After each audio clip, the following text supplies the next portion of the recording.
कहानी की शुरुआत में हम विल नाम के एक साइंटिस्ट को देखते हैं जो अल्जाइमर नामी बीमारी का इलाज ढूंढ रहा था, क्योंकि उनके पिता भी अल्जाइमर बीमारी के शिकार थे। विल का उसके पिता के अलावा इस दुनिया में और कोई नहीं था, इसीलिए वो हर हाल में अल्जाइमर नामी बीमारी की दवा बनाना चाहता था। अल्जाइमर एक ऐसी बीमारी है जिसमें धीरे धीरे मरीज की याददाश्त कमजोर होने लगती है और एंड में वो इंसान अपना नाम तक भूल जाता है। अब विल का इस दुनिया में अपने फादर के अलावा और कोई था भी नहीं, इसलिए वो अपने फादर को खुद से दूर होते नहीं देख सकता था। विल दिन रात मेहनत करके फाइनली एक दवा बना लेता है, लेकिन सबसे पहले इंसान पर इस दवा को टेस्ट करना एक रिस्की काम था, इसलिए ये दवा सबसे पहले एक फीमेल चिंपैंजी पर टेस्ट किया जाता है और जो रिजल्ट सामने आया उसने सबको हिलाकर रख दिया। इस दवा से वो फीमेल चिंपैंजी बहुत ज्यादा इंटेलिजेंट हो जाती है। विल जब उसकी इंटेलिजेंस देखता है तो उसे बहुत खुशी होती है और अब वो इस दवा को इंसानों पर इस्तेमाल करना चाहता है। विल सबसे पहले ये बात अपने सीनियर को बताता है और उसके बाद बोर्ड ऑफ मेंबर्स की एक मीटिंग रखी जाती है जहां पर वो अपनी प्रेजेंटेशन दे रहा होता है। विल की इस नई दवा से सब के सब बहुत खुश होते हैं क्योंकि इसके रिजल्ट्स बहुत ज्यादा पॉजिटिव थे। विल की प्रेजेंटेशन के दौरान दूसरी तरफ उस फीमेल चिंपैंजी को दिखाया जाता है जिसके ऊपर विल की दवा को इस्तेमाल किया गया था। वहां पर एक वर्कर आता है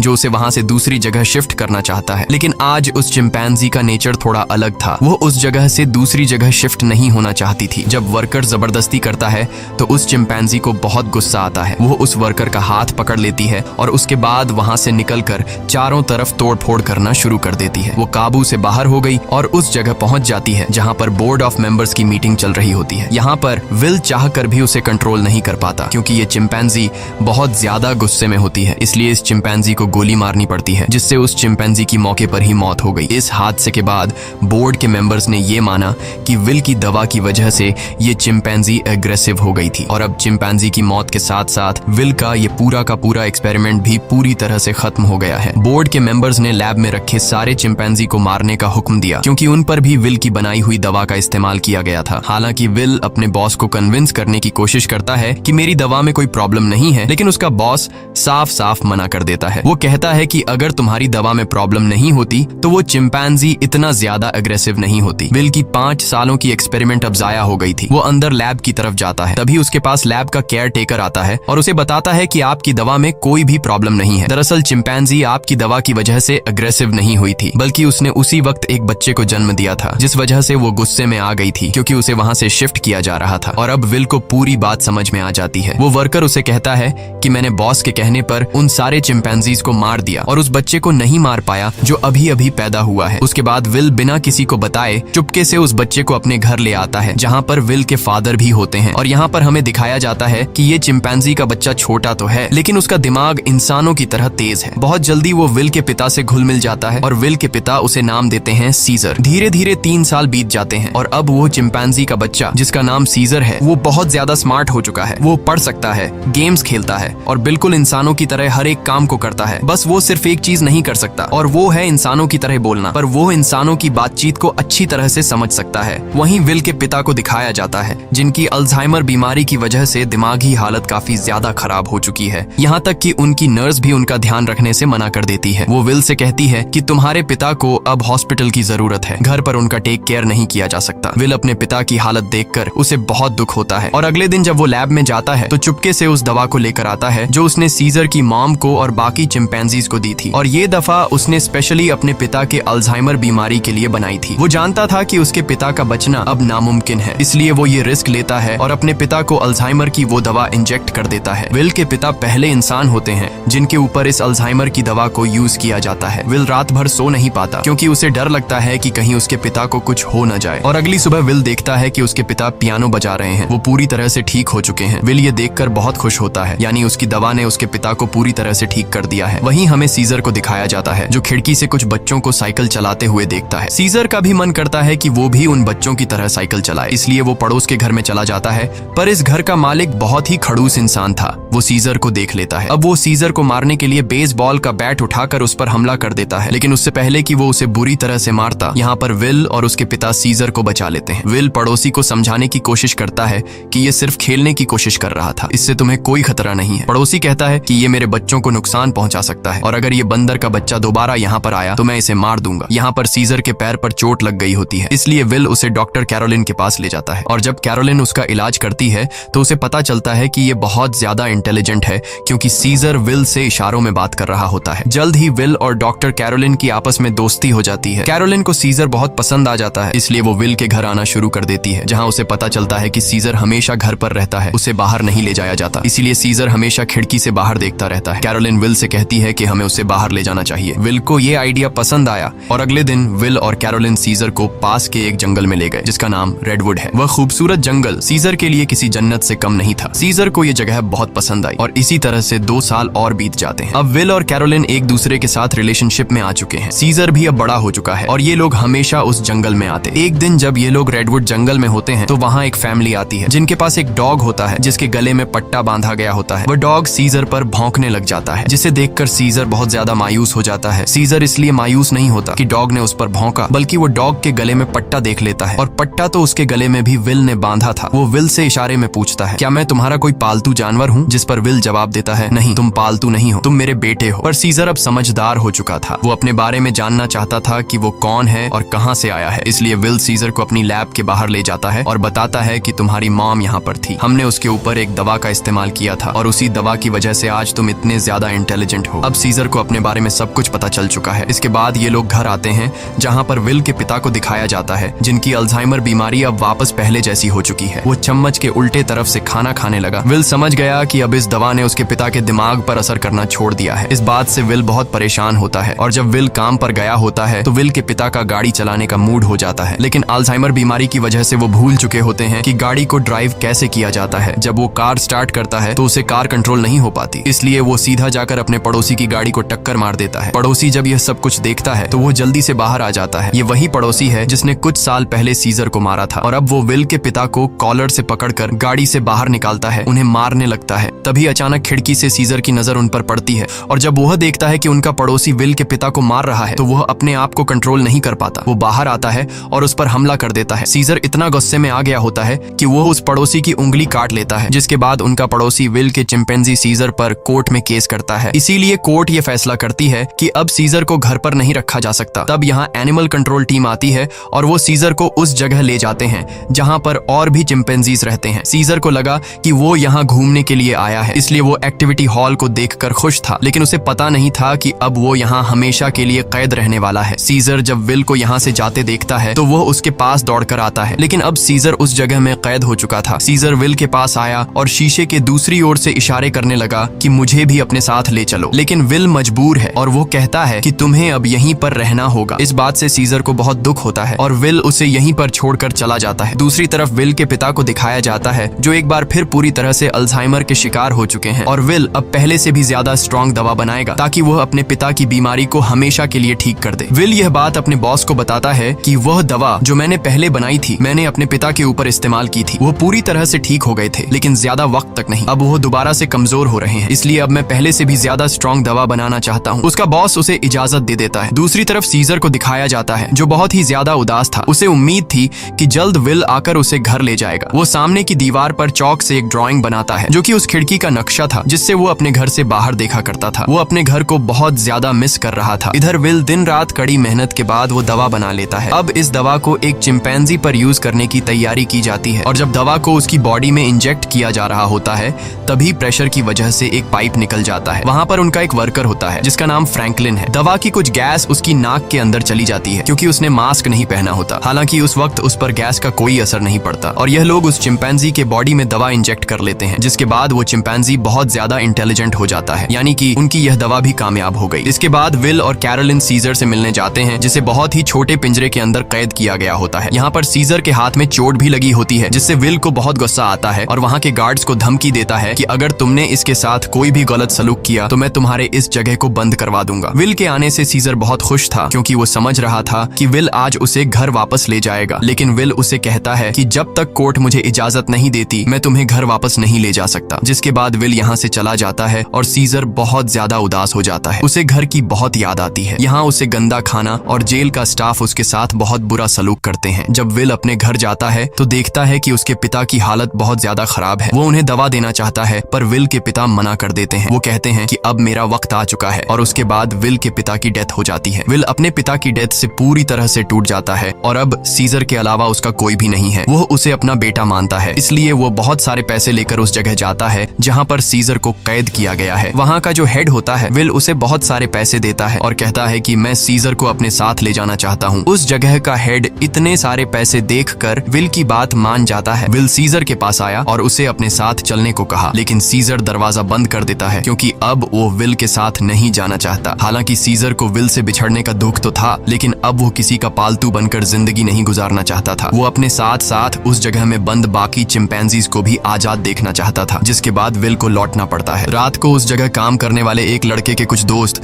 यहाँ पर चिंपैंजीज को देखने के लिए आते हैं और जब इनमें से एक लड़का सीजर के पास आता है तो सीजर उसे पकड़कर अपनी तरफ खींचता है और उसकी जेब से चाकू निकाल लेता है। उस चाकू से सीजर रात को अपने सेल का गेट खोल लेता है। उसके बाद वो सेल से निकलकर चुपके से छत के रास्ते से होते हुए सीधा विल के घर पहुंच जाता है, जहां पर उसे वो नई दवा मिल जाती है जो विल ने अल्जाइमर के नए पेशेंट्स के लिए बनाई थी। और अब इस दवा को लेकर वापस वो उसी जगह आ जाता है जहां पर बाकी चिंपैंजीज को कैद किया गया है और वहां पर उस दवा को खोल देता है, जिससे सारी की सारी गैस चिंपैंजीज इनहेल कर लेते हैं। जिसके बाद सबके सब चिंपैंजीज सीजर की तरह इंटेलिजेंट हो जाते हैं। उनके अंदर सोचने समझने की शक्ति आ जाती है और सीजर का पहला मिशन भी यही था कि सब चिंपैंजीज मेरी तरह इंटेलिजेंट हो जाएं, तभी हम सब इस जगह से भाग पाएंगे। और वो ऐसा करने में कामयाब हो गया। लेकिन दूसरी तरफ फ्रैंकलिन, जिसका गलती से वो गैस नाक के जरिए अंदर चली गई थी, उसकी डेथ हो जाती है। इसका मतलब ये है कि यह दवा सिर्फ चिंपैंजीज पर असर करती है और इंसानों को यह दवा मार देती है। वहीं सीजर को दिखाया जाता है जो अब बाकी चिंपैंजीज के साथ उस जगह से भागना चाहता है, लेकिन तभी वहां का एक वर्कर जो सब चिंपैंजीज को बहुत टॉर्चर किया करता था वो आ जाता है और जब वो अपनी करंट वाली स्टिक से उन्हें करंट लगाने की कोशिश करता है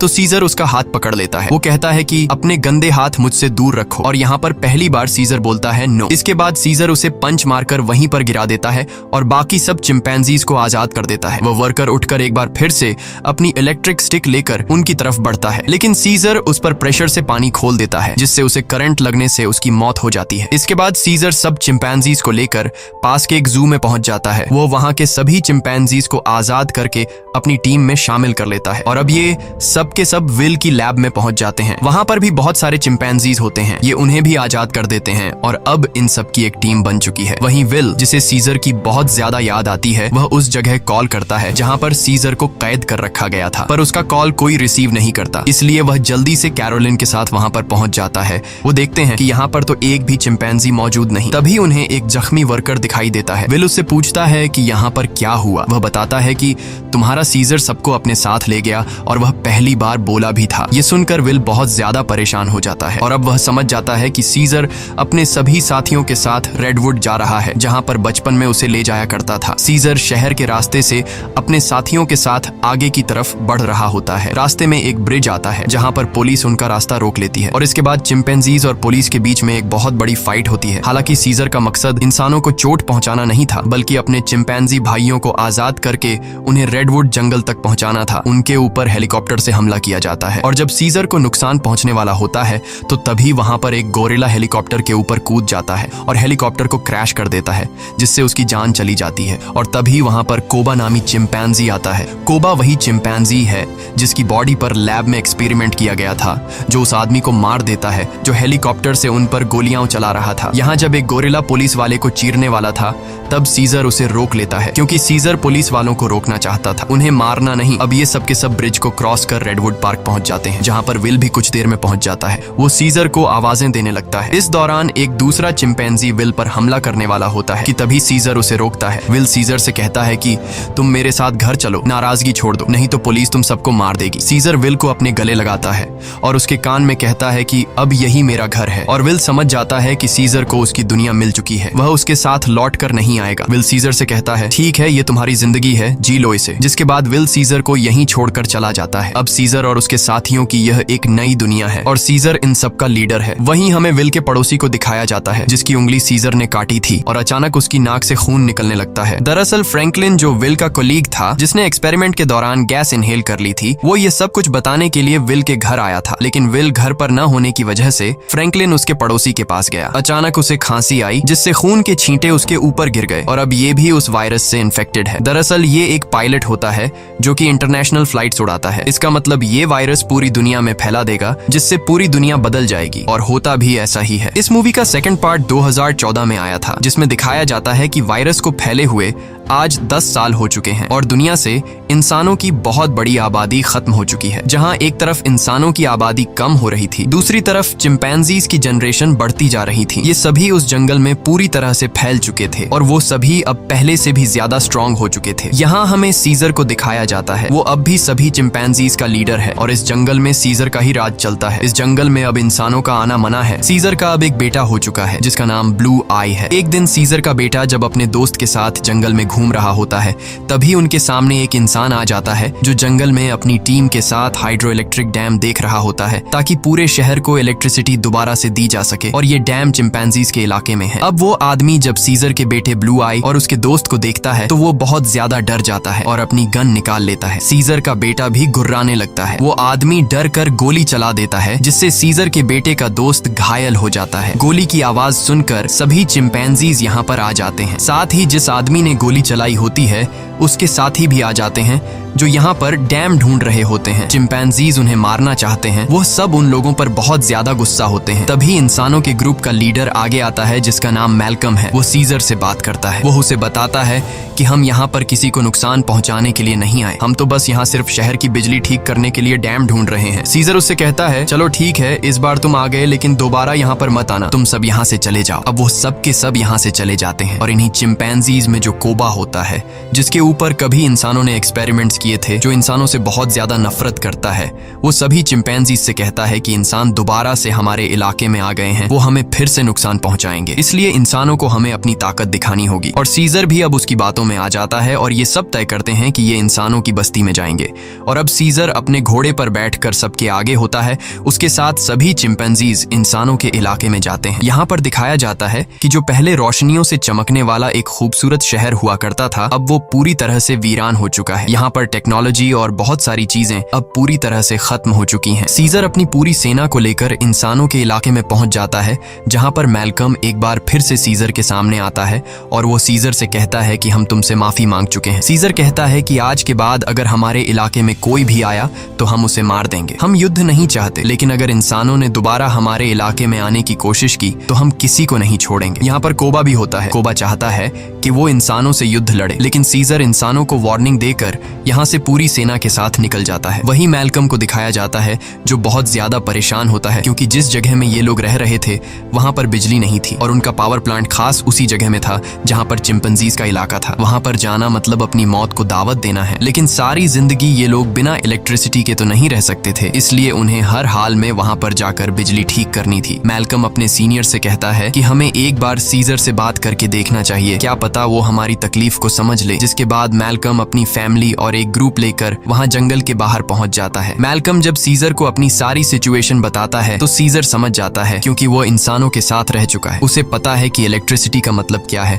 और इंसानों के लिए वो कितनी जरूरी है। सीजर कहता है ठीक है, तुम लोग अंदर आ सकते हो, मगर एक शर्त पर, तुम्हें सारे हथियार हमारे हवाले करने होंगे। मैल्कम मान जाता है और अब अपनी टीम के साथ वो उस जगह पहुंच जाता है जहां पर पावर प्लांट है और इसके बाद ये लोग वहां पर काम करना शुरू कर देते हैं। मैल्कम की वाइफ और उसका बेटा चिंपैंजीज के बच्चों से बहुत जल्दी घुल मिल जाते हैं और जब ये लोग पावर प्लांट पर काम कर रहे होते हैं तभी एक चिंपैंजी को वहां पर छुपी हुई एक गन मिलती है और वो गन सीधा वो लेकर जाता है सीजर के पास। और जब सीजर को पता चलता है कि इंसान अपने साथ छुपाकर यहाँ पर गन लाए हैं तो उसका गुस्सा एक बार फिर से भड़क जाता है और वो मैल्कम और उसके साथियों से कहता है तुम जंगल छोड़कर चले जाओ। लेकिन तभी सीजर को पता चलता है कि उसकी पत्नी जो बहुत लंबे समय से बीमार थी, मैल्कम की पत्नी ने उसे दवा दी थी जिससे अब वो पूरी तरह से ठीक हो गई। ये देखकर सीजर इंसानों को एक और मौका देता है। वो कहता है तुम्हारे पास एक दिन और है, तुम इस पूरे पावर प्लांट को ठीक कर सकते हो और इसके बाद यहाँ से चले जाना। दरअसल मैल्कम का एक साथी जो कभी एक पुलिस ऑफिसर हुआ करता था, उसे चिंपैंजीज पर बिल्कुल भरोसा नहीं है। वो उनसे नफरत करता है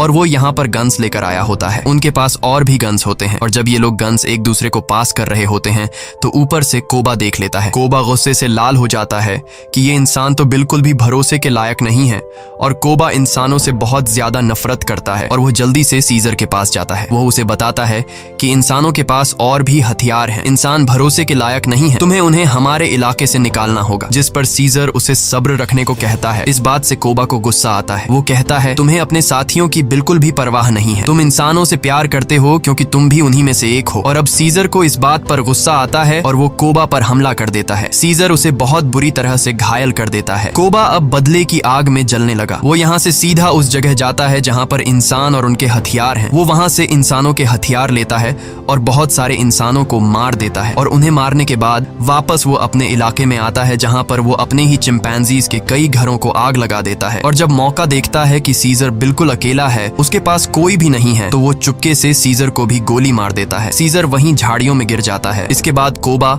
अब सभी चिंपैंजीज के पास जाता है और कहता है, इंसानों ने हमारे घर जला दिए और हमारे लीडर सीजर को भी मार दिया। वो हम पर हमला कर रहे हैं, हमें उन्हें सबक सिखाना होगा। कोबा इंसानों के खिलाफ युद्ध का ऐलान कर देता है। साथ ही वो यह भी ऐलान करता है कि अब मैं तुम सब का लीडर हूँ। इसे सब लीडर मान लेते हैं और इंसानों से युद्ध लड़ने के लिए तैयार हो जाते हैं। दूसरी तरफ इंसानों को दिखाया जाता है जहाँ उनके घरों में अब लाइट आ चुकी होती है क्योंकि पावर प्लांट ठीक हो चुका है। वो सब एक साथ मिलकर एंजॉय कर रहे होते हैं। वहीं कोबा अपनी पूरी सेना के साथ उस जगह पहुंच जाता है जहां पर इंसानों के हथियार हैं। सबसे पहले ये चिंपैंजीज इंसानों के हथियार को लूटते हैं और इसके बाद उन्हीं हथियारों से इंसानों के ऊपर हमला कर देते हैं। कई इंसानों को मार दिया जाता है। यहाँ पर वो छोटा चिंपैंजी भी होता है जिसे जंगल में एक इंसान ने गोली मारी थी और अब कोबा उसे हथियार देता है और कहता है, तुम्हें इंसानों को मारना होगा। पर वह मना कर देता है क्योंकि सीजर ने उसे सिखाया था कि कभी भी किसी भी इंसान पर बिना वजह हमला मत करना। और जब वो बच्चा कोबा का ऑर्डर नहीं मानता तो कोबा उसे मार देता है। साथ ही जो चिंपैंजीज उसका हुक्म नहीं मानते वो उन्हें कैद कर लेता है। वही जंगल में मैल्कम और उसकी वाइफ शहर की तरफ आ रहे होते हैं। तभी वहाँ पर उन्हें सीजर दिखता है जो बहुत बुरी तरह से घायल होता है। वो सीजर को अपनी गाड़ी में बैठाकर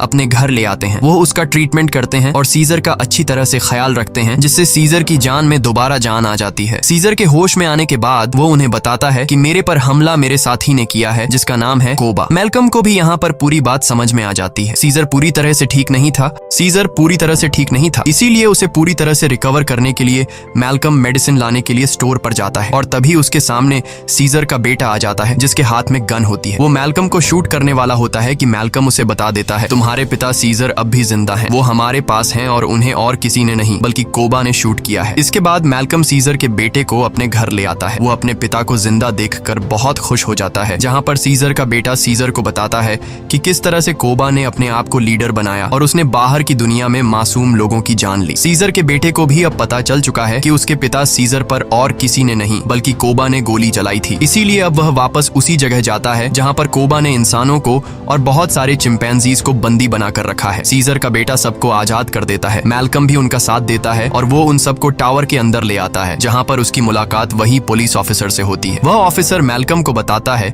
कि इलेक्ट्रिसिटी आने के बाद मैंने रेडियो से आर्मी के साथ कांटेक्ट कर लिया है और बहुत जल्द बहुत बड़ी आर्मी की सेना यहाँ पर आने वाली है जो सभी चिंपैंजीज का खात्मा कर देगी। साथ ही वह यह भी बताता है कि मैंने टावर के ऊपर बहुत सारे बॉम्ब्स को फिट कर दिया है ताकि जब चिंपैंजीज टावर के ऊपर चढ़ेंगे तो मैं बॉम्ब को ब्लास्ट करके उन सब चिंपैंजीज को मार दूंगा। हालांकि इसमें उसकी खुद भी जान चली जाएगी। उसके हाथ में रिमोट कंट्रोल होता है और अब यह देखने के बाद मैल्कम और सभी इंसान वहां से भागना शुरू कर देते हैं। वहीं सीजर को दिखाया जाता है जो अब यहाँ पर पहुंच चुका है। उसका सामना कोबा से होता है और कोबा और उसके बीच फाइट शुरू हो जाती है। सीजर को जिंदा देखकर बाकी चिंपैंजीज भी कोबा की गद्दारी को जान चुके हैं। वहीं हमें उस पुलिस ऑफिसर को दिखाया जाता है जो टाउन के एक हिस्से को बॉम्ब से ब्लास्ट कर देता है जिसमें कई सारे चिंपैंजीज मारे जाते हैं, लेकिन कोबा, सीजर और उसके कई साथी अब भी जिंदा हैं। जब कोबा देखता है कि बहुत सारे चिंपैंजीज वापस सीजर को सपोर्ट करने लगे हैं तो वह उन सब पर गोलियां चलाना शुरू कर देता है। तभी सीजर काफी ऊंचाई से कोबा पर हमला कर देता है और उसे बिल्डिंग से नीचे धकेल देता है। कोबा लोहे की रॉड से लटक जाता है। अब वह सीजर से कहता है, प्लीज मुझे बचा लो, जिसके बाद सीजर उसका हाथ पकड़ लेता है, लेकिन कोबा ने जो किया है उसे माफ नहीं किया जा सकता। इसीलिए सीजर उसका हाथ छोड़कर उसे नीचे गिरा देता है जिससे उसकी मौत हो जाती है। और अब मैल्कम और सीजर एक दूसरे के सामने होते हैं। ये दोनों एक दूसरे से हाथ मिलाते हैं, यानी कि यह दोनों अब अच्छे दोस्त हैं, जैसे कभी सीजर विल का हुआ करता था। मैल्कम सीजर को बताता है कि बहुत जल्दी यहाँ पर आर्मी आने वाली है, तुम सबको यहाँ से निकलना होगा